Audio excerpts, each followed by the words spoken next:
ధనస్సు ధనస్సు లగ్నంలో కానీ ధనస్సు రాశిలో కానీ ముఖ్యంగా లగ్నానికి ఎక్కువ ప్రాధాన్యత ఇవ్వండి. అయితే మీకు నేచర్ దగ్గర నుంచి ప్రతిదీ కూడా ఎలా చేసుకుంటే మీ లైఫ్ అద్భుతంగా ఉంటుంది. అలాగే 9th హౌస్లో అసలు మనం అనాలిసిస్ ఏం చేస్తాం, ఆస్ట్రాలజికల్ 9వ స్థానం 9వ భావం గురించి అనాలిసిస్ ఏం చేస్తాము, ఎలాంటి విషయాలు తెలుసుకోగలుగుతాం, దానివల్ల మనకు కలిగే ఉపయోగాలు ఏమిటి అనేటువంటి అంశాలు చెప్తుంది నేనైనప్పటికీ చెప్పిస్తుంది సాక్షాత్ లలిత అమ్మవారిగా భావిస్తూ. ధనస్సు లగ్నం వారికి ముఖ్యంగా ఏంటంటే వాళ్ళలో ఉండే గొప్ప గుణం గైడింగ్ నేచర్. మనం ఎవరికైనా ఏదైనా సహాయం చేయగలమా, పరోపకారం పుణ్యం అంటారు. సో ఉపకారం మాత్రమే వీళ్ళకి చేయడం తెలుసు. ధనలగ్నంలో పుట్టినటువంటి వారికి ఎవరికో బాగా ఇంకా రాహు ప్రభావం ఎక్కువగా ఉండి పూర్తిగా 2nd హౌస్ పాడైపోయి లగ్నం పాడైపోతే ఎవరో కోటిలో ఒక్కరు మాత్రమే ఇబ్బంది పెడతారు. అదర్వైజ్ ధనుర్లగ్నం వారు మంచివారు, అందులో ఎటువంటి డౌట్ లేదు. మంచి గురుత్వ లక్షణాలు కూడా కలిగి ఉంటాయి. గురువుగా మంచి పేరు కూడా తెచ్చుకుంటారు, అందులో ఎటువంటి సందేహం లేదు. అయితే ఇక్కడ వీళ్ళకి పాస్ట్ లైఫ్ కర్మ ఏ రూపంలో అసలు మిమ్మల్ని వెంటాడుతుందనే విషయం తెలుసుకోవాలి. ఎప్పుడు కూడా వీళ్ళకి 6th lordship and 11th lordship శుక్రుడికి వచ్చింది కాబట్టి ఎక్కువగా వివాహము, వివాహ జీవితము, వివాహ సంబంధించినటువంటి అంశాలే మిమ్మల్ని ఎక్కువగా బాధిస్తాయి. కాబట్టి మీరు లైఫ్లో జాగ్రత్త తీసుకోవాల్సిన అంశం ఏదైనా ఉంది అంటే వివాహ సంబంధించిన విషయం పట్ల జాగ్రత్త తీసుకోవాలి, గుర్తుపెట్టుకోండి. అలాగే అంటే వివాహం చేసుకునేటప్పుడు ఎలాంటి వాళ్ళని చేసుకుంటున్నాము, కరెక్ట్ అయిన టైంలో చేసుకుంటున్నాము లేదు, ఇవన్నీ చాలా ఇంపార్టెంట్.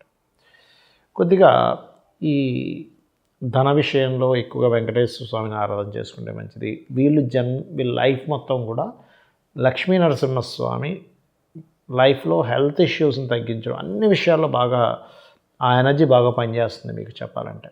ఇక మంచి ప్రాపర్టీ యోగము, గృహయోగం, మంచి పాండిత్య యోగం కూడా ధనులగ్నంలో పుట్టినటువంటి వారు మీకు ఉంటుంది.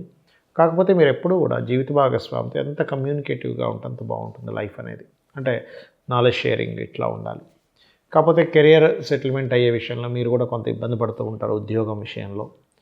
దానికి విష్ణు సహస్రనామాల యొక్క శ్రవణం పఠనం చాలా మంచి ఫలితాలు ఇస్తుంది, అందులో ఎటువంటి డౌట్ లేదు.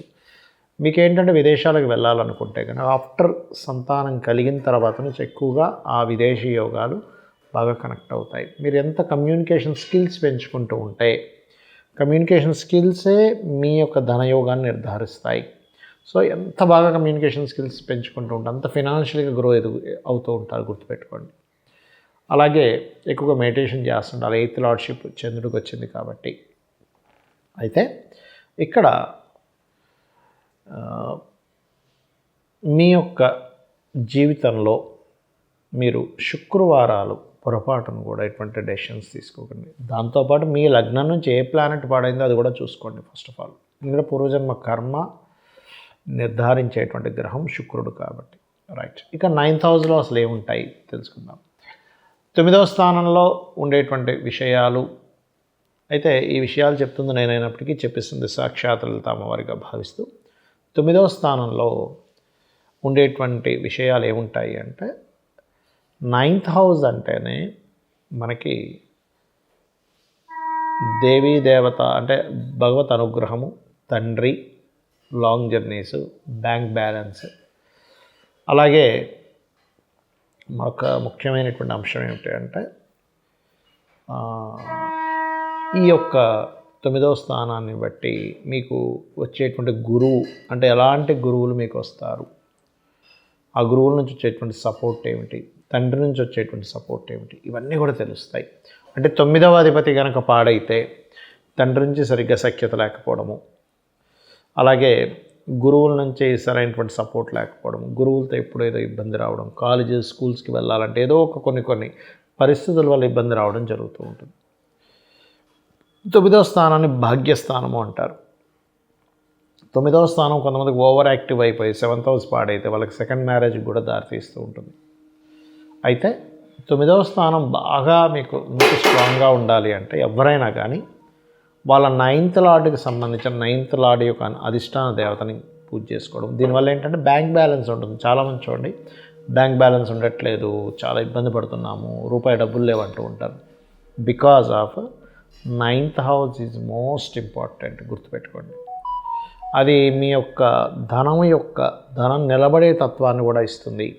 సో 9th లార్డ్ ఏ గ్రహాల చేత ఎఫ్లిక్ట్ అయింది, అందుకే చూడండి తండ్రి 9th లార్డ్ ఒకటే, అందుకే తండ్రి పొజిషన్ బాగుంటే పిల్లల పొజిషన్స్ ఆటోమేటిక్గా బాగుంటాయి. సో ఆ రకంగా అదృష్టాన్ని, పుణ్యక్షేత్ర దర్శనాలు అంత బాగా చేస్తూ ఉంటే మనం అంత పూర్వజన్మ పుణ్యాన్ని మనం యాక్టివ్ చేసుకోగలుగుతాం. కాబట్టి ప్రతి ఒక్కరు కూడా ఎంత పుణ్యక్షేత్రాలకు వెళ్ళగలుగుతాం. అందులో ప్రధానంగా మీ 9th లార్డ్ ఎవరు, మీ 9th హౌస్ని ఏ ప్లానెట్ యాక్టివ్ చేస్తుందో ఆ పుణ్యక్షేత్రాలకు వెళ్ళడం ఇంకా మంచి ఫలితాలు ఇస్తుంది.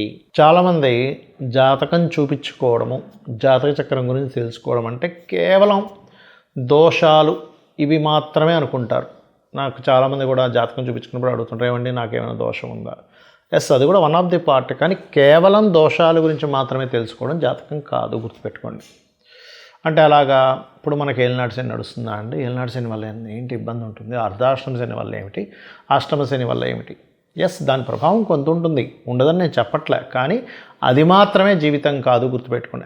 అనాలిసిస్, లగ్నం గురించి అనాలిసిస్, కుటుంబ స్థానం గురించి లేదా ధనస్థానం గురించి అనాలిసిస్, కేవలం ఏలినాటి శనుల గురించి, అర్ధాష్టమ శనుల గురించి, అష్టమ శనుల గురించి మాట్లాడడమే జ్యోతిష్యం కాదు.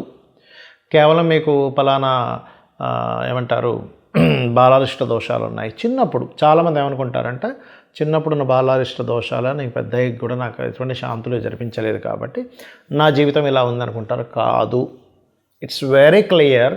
మీ యొక్క పర్సనల్ చార్ట్లో ఏ మహాదశ నడుస్తుంది, ఏ అంతర్దశ నడుస్తుంది, అసలు మీ పర్పస్ ఏమిటి, పుట్టినందుకు పర్పస్ ఏమిటి. పర్పస్ అంటే ఎట్లా తెలుసుకుంటాము అంటే ప్రతి జీవి కూడా భూమి మీద ఒక పర్పస్లో జన్మనితరం జరుగుతున్నది, ప్రతి జీవి. ఆ పర్పస్ మనం తెలుసుకున్నప్పుడు మనకేమవుతుందంటే ఎస్, ఓహో నేను దీని గురించి జన్మించాను కదా, నేను ఎందుకు వేరే విషయాల గురించి బాధపడాలి అని అనిపిస్తూ ఉంటుంది. అలా ఏంటంటే ఇది కేవలం ఏదో సర్పదోషం ఉందంటండి, కాల్సర్ప దోషం ఉందంటండి. అంటే నేను అనేది ఏంటంటే ఒక చిన్న ఎగ్జాంపుల్ చెప్తాను చూడండి. ఒక వ్యక్తికి సంథింగ్ ఏదో హెల్త్ ఇష్యూ వచ్చింది అనుకుందాం, మనిషి అంతా బాగానే ఉన్నాడు, సమ్ హెల్త్ ఇష్యూ వచ్చింది, కాళ్ళు నొప్పులు వచ్చాయి, లేకపోతే సైనస్ ప్రాబ్లం ఉంది, లేకపోతే ఇంకోటి ఏదో మైగ్రేన్ ఉంది, లేకపోతే సమ్ బ్రీతింగ్ ఇష్యూ ఉంది, లేకపోతే బాగా సన్నగా ఉన్నాడు, లేకపోతే బాగా లావుగా ఉన్నాడు. అదొక్కటే నీ జీవితాన్ని నిర్ధారిస్తుందా? Just thing. అదొకటే కాదుగా మిగతా చాలా అంశాలు ఉన్నాయి నీ జాతకం, నీ యొక్క లైఫ్లో. అదొక ప్రాబ్లం మాత్రమే, దాన్ని నువ్వు ఎట్లా క్లియర్ చేసుకోవాలి అంతే. ఏలినాటి శని మాత్రమే నీ జీవితాన్ని నిర్ధారించదు. అలా అయితే ప్రపంచంలో ఎవ్వరూ కూడా సక్సెస్ అవ్వకూడదు. ఎందుకంటే అందరికీ ఏలినాటి శని వస్తుంది, అందరికీ అర్ధాష్టమ శని వస్తుంది, అందరికీ అష్టమ శని వస్తుంది, ప్రతి ఒక్కరికి వస్తుంది. వాళ్ళ లైఫ్స్లో ఆల్మోస్ట్ మూడు సార్లు వస్తుంది ప్రతిదీ కూడా. అంటే ఆల్మోస్ట్ వాళ్ళ లైఫ్లో 10 times, 9 to 10 times, ఇంకొంతమందికి 12 times కూడా రావచ్చు, ఇంకా ఎక్కువ కాలం బ్రతికిన వారికి వస్తుంది. అంటే ఖచ్చితంగా ప్రతి ఒక్కరూ ఇంకా ఎందుకు పనికి రాకుండా పోవాలి. మరి అందరికీ అలా జరగట్లేదు అంటే దాని అర్థం ఏమిటి? ఆ సమయాల్లో కొంచెం స్లో మూమెంట్ ఉంటుంది లైఫ్, అంతేకాని కంప్లీట్గా మీ లైఫ్ మొత్తం ఎందుకు పనికి రాకుండా పోతుంది అనేది నెగటివ్ థాట్ని ఫస్ట్ తీసేయండి. ఎందుకంటే జ్యోతిష్యం అనేటువంటిది నీకు దారిని చూపించేది, వెలుగుని చూపించేదో, భయపెట్టేదో, నీకు అధైర్యాన్ని ఇచ్చేదో, లేకపోతే నువ్వెందుకు పనికిరావని చెప్పేదో, నీకేది సాధ్యం కాదు, నువ్వు ఇంట్లో కూర్చోమని చెప్పేది జ్యోతిషాస్త్రం కాదు. కాకపోతే సరే ఒక పలానా ఇన్వెస్ట్మెంట్ చేస్తున్నాం, this is right time or not, అంటే ఈ నెలలో చేయొచ్చా, గ్రహాలు ఏమైనా ఇన్వెస్ట్మెంట్ స్థానాన్ని ఏమైనా మనకి అక్కడ ప్రభావితం చేస్తున్నాయా, సో నేను ఎందులో ఇన్వెస్ట్మెంట్ చేస్తే తగ్గలను. ఎందుకంటే investment is most important thing in life. నువ్వు మొత్తం సంపాదించి ఒక 5 ఏళ్ళలో 10 ఏళ్ళు సంపాదించిన డబ్బులంతా తీసుకెళ్ళి ఇంకో దగ్గర నువ్వు పెడుతున్నావు, సో దానికి ఏమిటి? అలాగే ఒక జీవిత భాగస్వామిని తెచ్చుకుంటున్నావు, what is the right time? నువ్వు ఒక ఇల్లు కట్టుకుంటున్నావు, what is the right time? నువ్వు ఒక వాహనం కొనుక్కుంటున్నావు, what is the right time? అలాగే నువ్వు పలానా ఒక విద్యను నేర్చుకుంటున్నావు, what is the right time? Right అంటే నీకు ఇది వేస్టేజ్ అయిపోతుందా? కొంతమంది చూడండి బాధపడుతూ ఉంటారు, అయ్యో మా అబ్బాయికి ఇంత చదివించామండి, తీరా చూస్తే ఇప్పుడేమో అందులో ఇతరులోనే జాబ్ చేస్తున్నాడు, అసలు దానికి సంబంధమే లేదండి అని తల్లిదండ్రులు కన్నీరు కారుస్తూ ఉంటారు, బాధపడుతూ ఉంటారు. సో ఇటువంటి నీ లైఫ్కి ఎదగడానికి ఏవేవైతే ఉన్నాయో అవన్నిటినీ అనాలిసిస్ చేసి చెప్పేది జ్యోతిషాస్త్రం.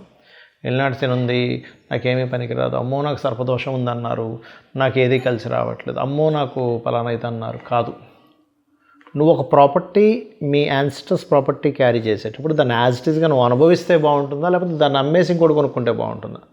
ఇట్లా అనేకమైనటువంటి విషయాల్ని నీ యొక్క కర్మని తగ్గించుకోవడానికి నువ్వు ఏ దేవత ఉపాసన చేయాలి, నీ యొక్క తత్వంలో ఎలా మార్చుకోవాలి, నువ్వు ఎలా ఉంటే నీ లైఫ్ చాలా బాగుంటుంది అని ఒక డీటెయిల్డ్ అనాలిసిస్ ఇచ్చేది, ప్రతి భావం గురించి ఒక డీటెయిల్డ్గా చెప్పేటువంటి అంశం ఏదైతే ఉందో దట్ ఈజ్ ఆస్ట్రాలజీ. గుర్తుపెట్టుకోండి.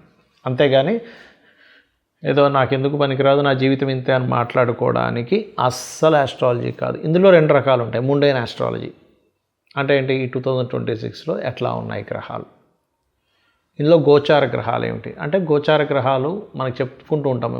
మేషరాశి వారికి ఈ నెల ఇలా ఉంటుంది, ఈ పక్షంలో ఇలా ఉంటుంది, ఈ వారంలో ఇలా ఉంటుంది.